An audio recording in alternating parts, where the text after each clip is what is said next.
Boa noite a todos, amigos queridos do Centro Espírito Fraternidade, esse centro que nos possibilita esse trabalho tão grandioso, que é da divulgação da doutrina espírita. Espero que estejam todos bem e que a paz do amoroso Mestre Jesus esteja sempre conosco em todos os instantes. Eu vou ler um trechinho aqui do nosso bate-papo de hoje, que é do Princípio Vital, do Livro dos Espíritos. E vou ler só o comecinho e depois nós fazemos a prece e iniciamos a conversa sobre. É a parte que fala dos seres orgânicos e inorgânicos. E diz assim: os seres orgânicos são os que têm em si uma fonte de atividade íntima que lhe dá a vida. Nascem, crescem, reproduzem-se por si mesmos e morrem. São providos de órgãos especiais para a execução dos diferentes atos da vida. Órgãos esses apropriados às necessidades que a conservação própria lhes impõe. Nessa classe estão compreendidos os homens, os animais e as plantas. Seres inorgânicos são todos os que carecem de vitalidade, de movimentos próprios e que se formam apenas pela agregação da matéria. Tais são os minerais, a água, o ar, etc. Isso é só a introdução. Vamos fazer a prece e aí a gente vai bater um papo sobre do princípio vital, do Livro dos Espíritos.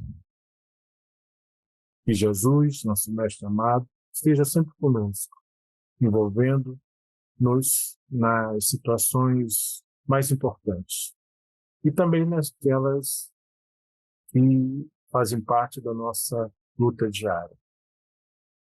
Nos inspire para que possamos seguir sempre as leis divinas, obedecendo-as e enfrentando a nós mesmos, que é o grande objetivo dessa encarnação nossa. Ser conosco, hoje e sempre, que assim seja. Pois bem, esse capítulo do Livro dos Espíritos, do Princípio Vital, faz parte da parte primeira desse livro, que é o basilar da doutrina espírita, o Livro dos Espíritos. E a parte primeira das causas primárias, onde Kardec vai falando de elementos importantes, como o universo, a criação, e aqui ele fala do princípio vital. O princípio vital, ele, antes dele abordar o tema propriamente dito, ele vem falando desses seres orgânicos e inorgânicos. Como nós já lemos no início, orgânicos somos nós, homens, os animais, as plantas, e os inorgânicos, que é a matéria propriamente dita, agregada, os minerais, a água e o ar. E ele fala da lei de atração que une esses corpos, tanto os orgânicos e os inorgânicos. É a mesma. O nome varia, porque a gente lembra que o Livro dos Espíritos é um livro de 1857, revisado, não sabemos disso, mas ele mantém essas palavras, que hoje está muito mais atualizado e muito mais aprofundado. Só que a essência continua ali, tá? Dos ensinamentos dos Espíritos. E ele também fala dessa diferença dos corpos orgânicos e dos inorgânicos. Os inorgânicos é a matéria sem estar animalizada. E aí, quando ele fala da matéria animalizada e da matéria não animalizada, ele entra no princípio vital. O princípio vital, ele é um princípio filosófico. Por isso, porque fala da vida. Como que a gente observa isso? Vamos lá. Quando somos crianças, fazemos aquela famosa experiência do copinho, do algodão com água, o feijão, que a gente vai regando, e a gente vai vendo a planta saindo da semente, rompendo a casca e a planta aparecendo. o surgimento da planta. Ali, quando a gente observa esse fato, a gente está vendo o princípio vital, a vida aparecendo. A gente tem um certo controle, né? Ver a vida rompendo e surgindo. Aquele princípio que rompe a casca e você vê que é uma energia, que é algo que pulsa. Nos seres humanos, a gente consegue ver isso. Nos animais, ali, quando a gente vê qualquer uma espécie, vamos pensar um mamífero, o cavalo, né? Aquele ser está dando a vida, aquela vida que já pulsa, e quando rompe, sai daquela, sai daquela bolsa e começa a andar. Nós, seres humanos, somos diferentes. Esse princípio do nascer, começar a andar, leva-se um bom tempo, por uma vontade divina e para aprendizado nosso. O princípio vital é ali, é o que pulsa, é o que está diante dos nossos olhos. E que nesse momento a gente percebe a vida pujante. E que a gente, assim, por mais que a gente aprofunde em vários conhecimentos, a gente se pergunta, veio da onde?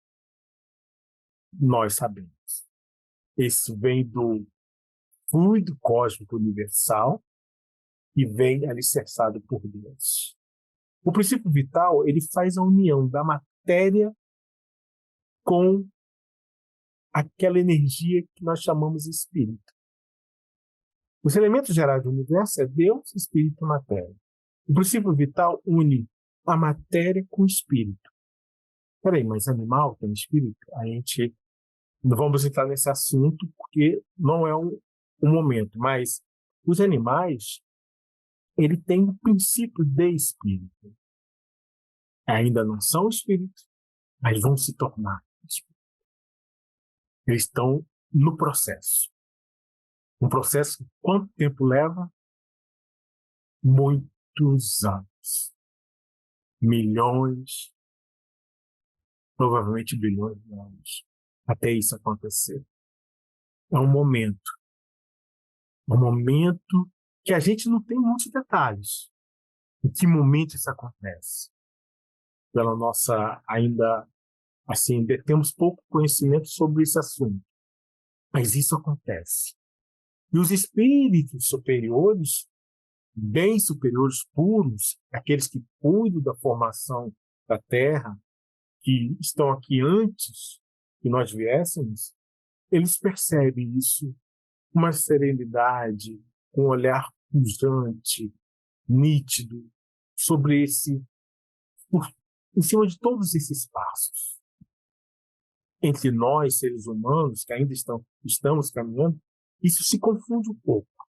Mas esses exemplos que eu dei, eles já demonstram para a gente onde está, o que acontece. A vida. Quando você vê um corpo inerte, um cadáver, você olha para ele e vê assim, aqui não tem princípio vital. Não tem mais. E o que acontece quando não tem mais? Ele volta. Volta para o fluido cósmico. Existe uma diferença entre fluido vital e princípio vital. O princípio vital, eu já disse, é a filosofia. É algo mais profundo, mais sublime, por cima disso tudo. Que tem a ver com a Terra, que tem a ver com essa matéria que nós vivemos. Lógico, outros planetas têm outras explicações para o princípio vital e é de outra forma. Não vamos entrar nisso porque nem eu sei. Mas aqui na Terra é assim. É o princípio da vida, a vida. E o fluido cósmico? E o fluido vital? O fluido vital é substância. O fluido vital é algo palpável. O princípio vital não é palpável. O fluido vital ele é palpável.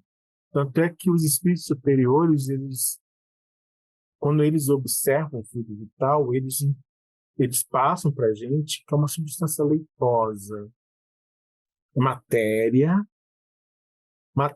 que eles conseguem, assim, lógico, os mais os mais hábeis, os mais habilidosos, os que têm um desenvolvimento técnico, moral mais desenvolvido, eles percebem essa substância. A gente, vou dar um exemplo agora do filme, né? Nosso Lar 2, que está no livro também, lógico. No livro, o Aniceto, ele fala assim, vocês não estão vendo, deixa eu ampliar a visão de vocês. Ele coloca a mão na fronte e o André Luiz e o Vicente conseguem observar naquele ser que está encarnado, assim, as células. E ali também ele observa o fluido vital naquele ser e percebe também que o fluido vital ele está se acabando. Que o fluido vital é como a bateria. Ele é como uma energia que nós temos, renascemos com ela cheia, essa bateria. Um exemplo bem grosseiro, mas que é talvez uma das melhores formas de entendermos. É a bateria cheia, carregada, como a bateria do celular hoje, né? Cheia. E com o passar do tempo, ela vai se esvaindo. Se você na sua jornada terrestre, você cuida bem dessa bateria, não a vicia, ela dura o tempo que ela tem que durar. Se você a vicia, ela dura menos. Se você cuida menos desse fluido vital, ela se esvai mais rapidamente. Como que cuidamos ou como descuidamos dessa bateria, do fluido vital, quando a gente abusa do corpo físico? Quando colocamos elementos no nosso corpo que vão tirando o ar, tirando o abuso da comida, o abuso da bebida, o uso do fumo, sentimentos também, ódios, nervosismo, tensões, brigas, impaciência, raiva, ódio, ciúme, inveja, orgulho, tudo inveja, eu falei, tudo isso excessivo vai tirando o tempo dessa bateria, o tempo desse fluido vital. Ele dura menos. Ele vem com tempo determinado e a gente, em vez de durar, dá exemplo, 100 anos, dura 80, 70, 60, 50. Casos mais duros, quando o ser que tinha que viver esse tempo, exemplo, 100 anos, né? Porque não é para todo mundo, esses 100 anos pode ser 80, 50, 80, 110, 95, não importa. Quando você comete, em vez do suicídio inconsciente, que é esses exemplos, né, de você esvair a bateria, comete o suicídio consciente. Você rompe o tempo desse fluido vital. Rompendo o tempo desse fluido vital, o que acontece? O ser sai do corpo, mas ele, como o fluido vital, um laço da matéria com o espírito, ele leva, fica impregnado desse fluido vital enquanto está desencarnado. E ele ainda percebe, tem todas as sensações físicas, porque ele está impregnado de fluido vital. O fluido vital, ele não cumpriu o tempo determinado. E ele foi carregado dessa energia, por isso ele é absorvido pela matéria. Existem exceções, em casos como o suicídio consciente, existe. Quando por mérito, as equipes conseguem aliviar essa ligação, ou até cortar, ou melhor, os espíritos não gostam de falar cortar, eles desatam o laço que prende o espírito ao corpo. Eles conseguem, exceções. E geralmente, quando o ser ele comete o suicídio, esse ser ele não ele precisa, pela sua conduta e porque na maioria das vezes as suas ações ou o caminho que o levou até o suicídio não são nobres. Para ter mérito precisa muito fazer ou orações profundamente envolvidas em atmosfera superior. Preces tão grandes, tão amorosas, e quando chegam no mundo espiritual, as equipes recebem aquela prece e, pelo merecimento das pessoas que fizeram essas preces, eles conseguem desatar esses nós. Exceções. De 99%, esse 1% acontece. O restante é um processo doloroso de rompimento dos laços do espírito com o corpo e que leva o tempo necessário.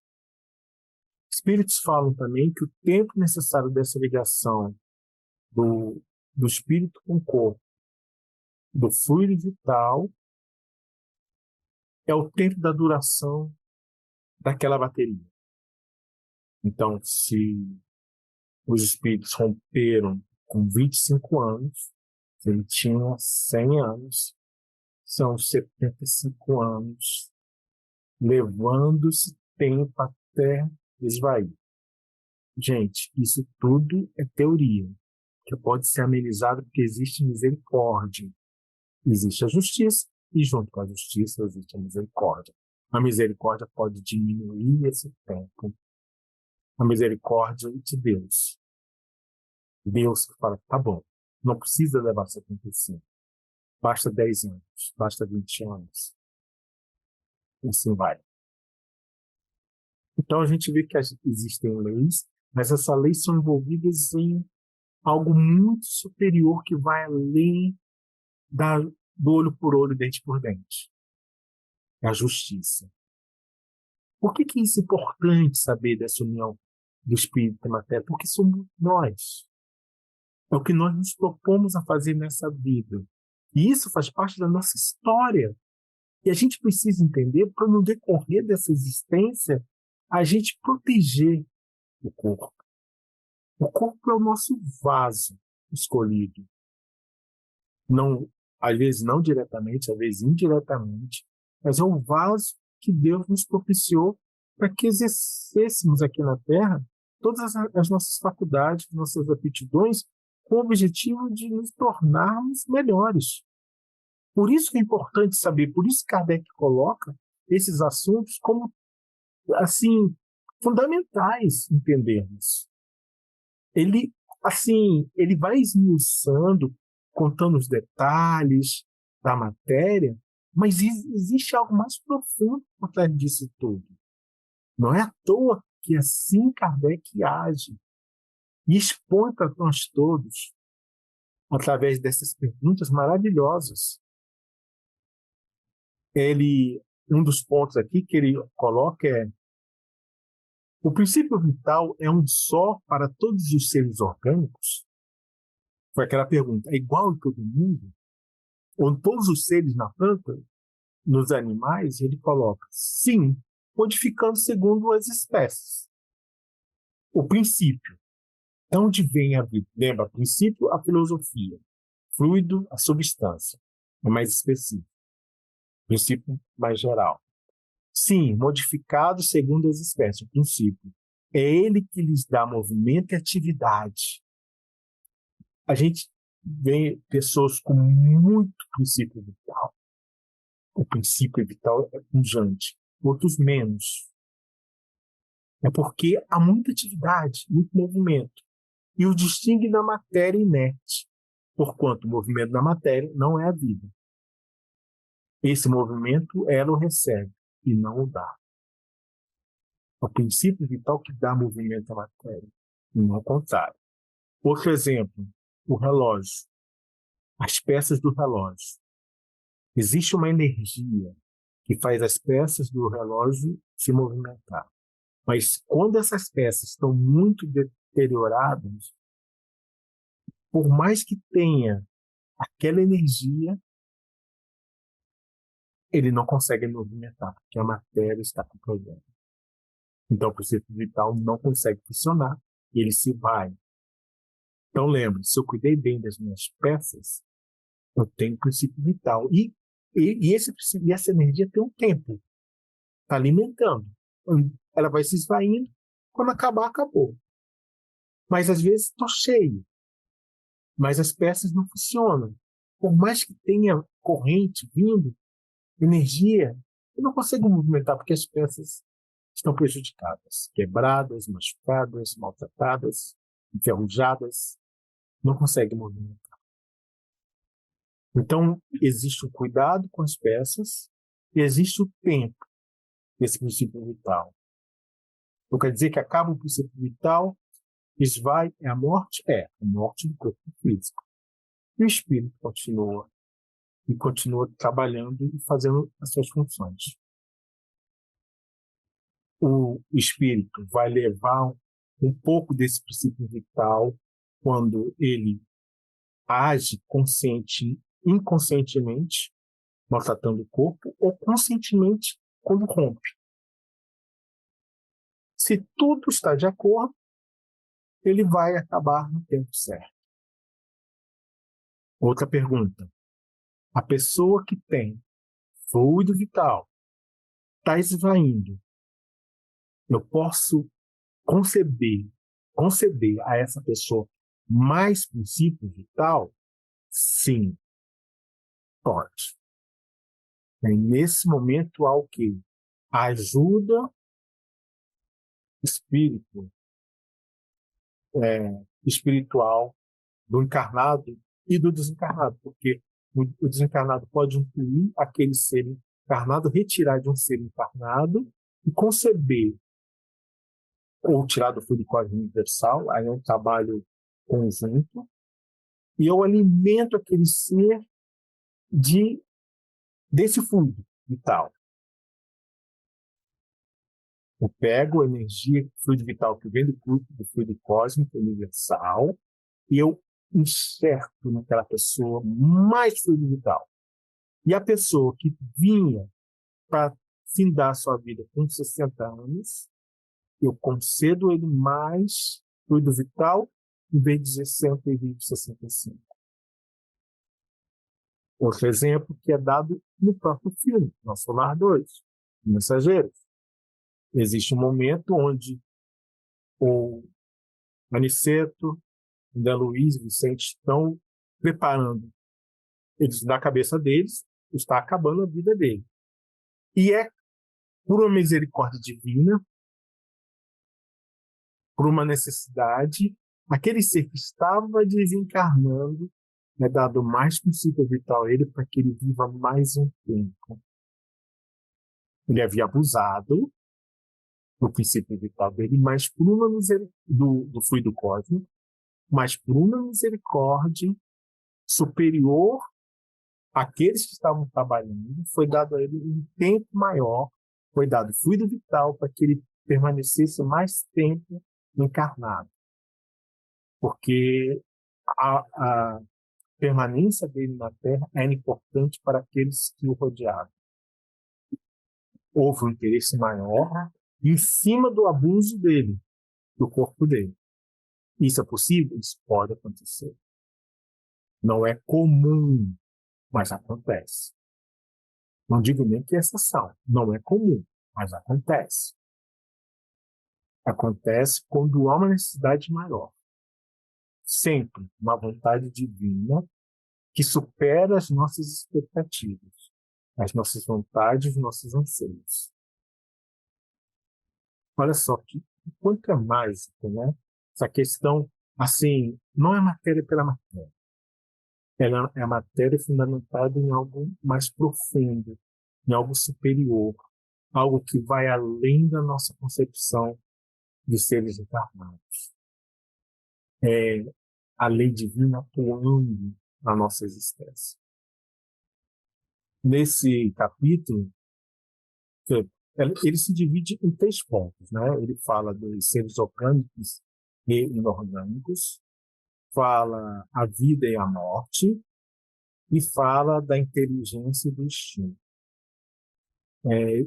Nesse ponto, como já falei, fala da energia vital, né? Do fluido vital, fala do princípio vital. Ele começa falando mais do princípio vital. Na vida e a morte, ele fala do esgotamento dos órgãos. Uma das perguntas famosas do livro dos Espíritos, 68. Qual a causa da morte dos seres orgânicos? Esgotamento dos órgãos.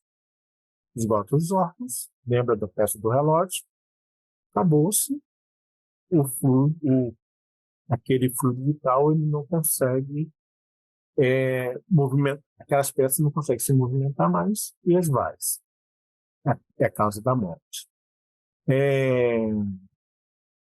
Outra pergunta famosa. Por que é que uma lesão do coração, antes que a de outros órgãos, causa morte? Quando a ideia atingiu-se o coração, acontece a morte. Os espíritos explicam, assim, bem no começo, né, no final do século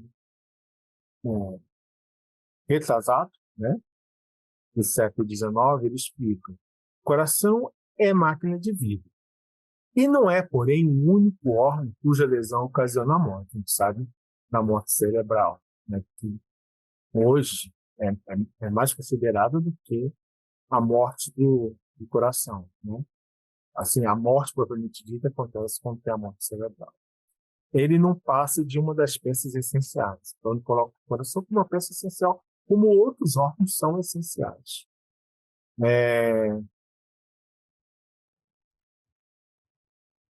O que é feito da matéria e do princípio vital dos seres orgânicos quando esses morrem?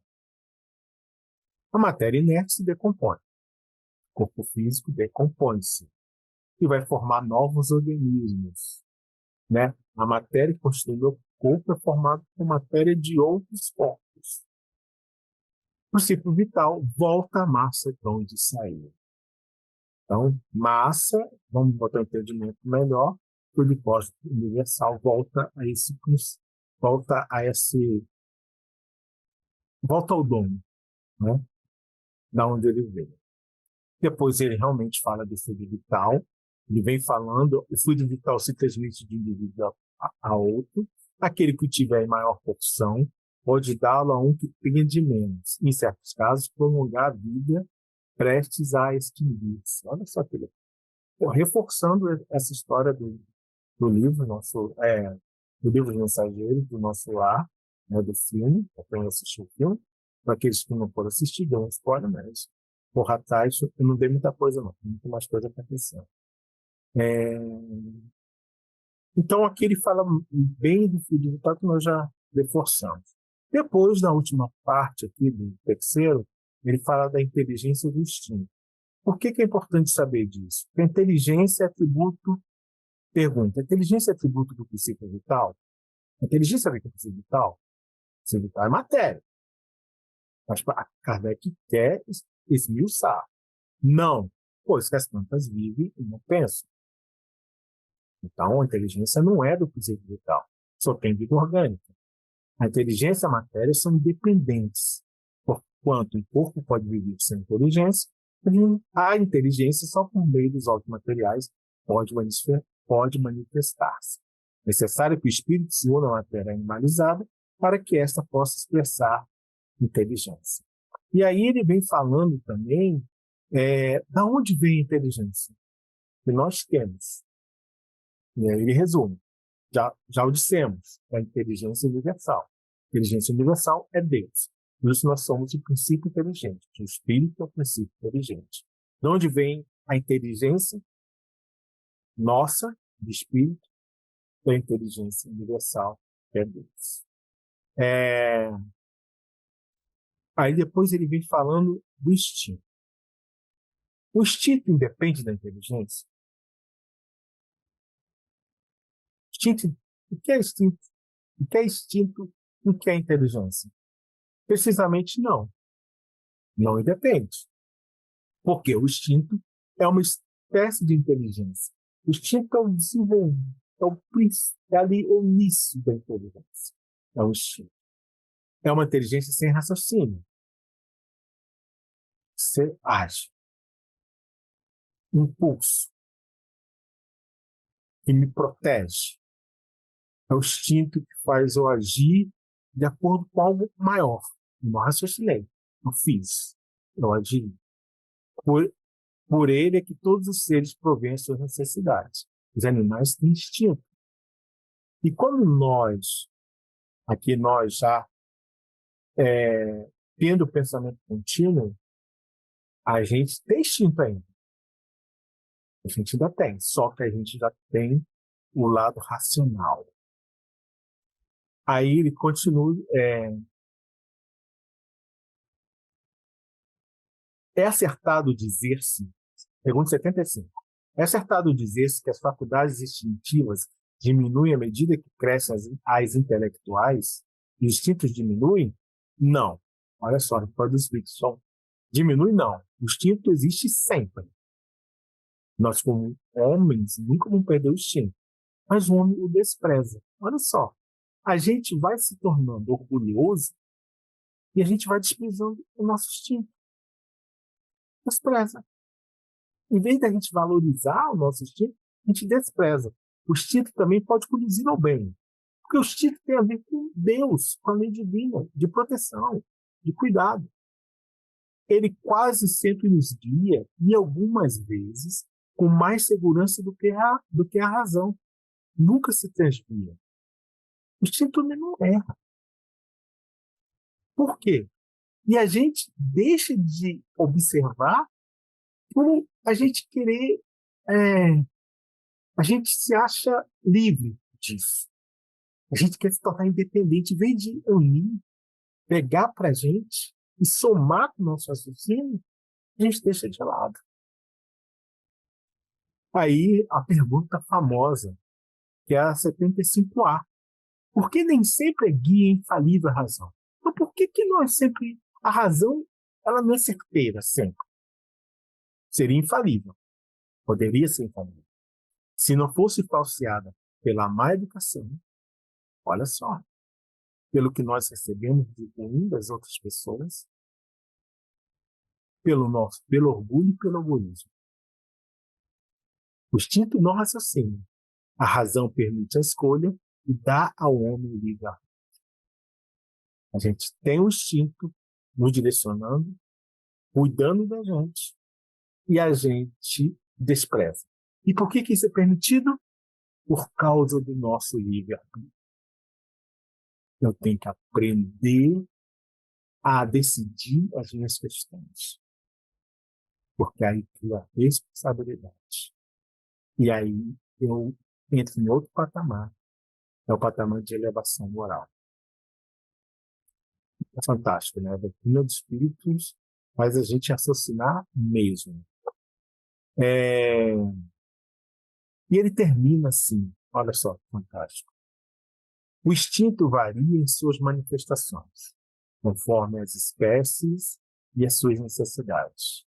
Nos seres que têm a consciência e a percepção das coisas exteriores, eles aliam inteligência, isto é, a vontade e a liberdade.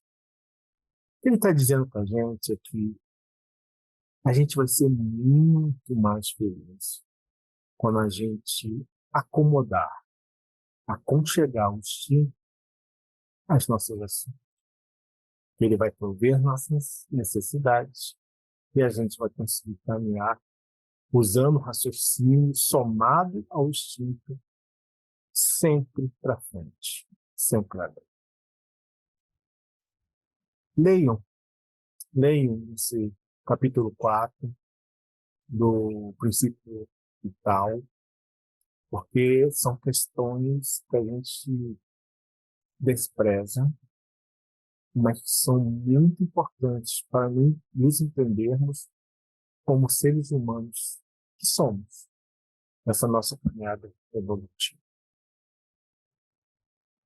Fica um abraço a todos estejam bem, se cuidem, orem, vigiem, para que possam alcançar, como foi dito nessas lições, a nossa liberdade, nossa lei de liberdade, que exige muita, mas muita responsabilidade. Vamos fazer a nossa prece. Obrigado aos amigos espirituais pela presença constante, que possa nos envolver e nos ensinar em todos os momentos, nas situações mais complicadas, nas mais difíceis. Pedimos que envolvam aqueles que estão nos hospitais, estão nos presídios, que estão em situação de rua, estão isolados nos seus lares, precisando somente de uma prece, de uma conexão maior com o mundo espiritual. Todos eles sejam protegidos, como nós precisamos estar protegidos na nossa jornada. Muito obrigado. Fique com Deus. Abraço, gente.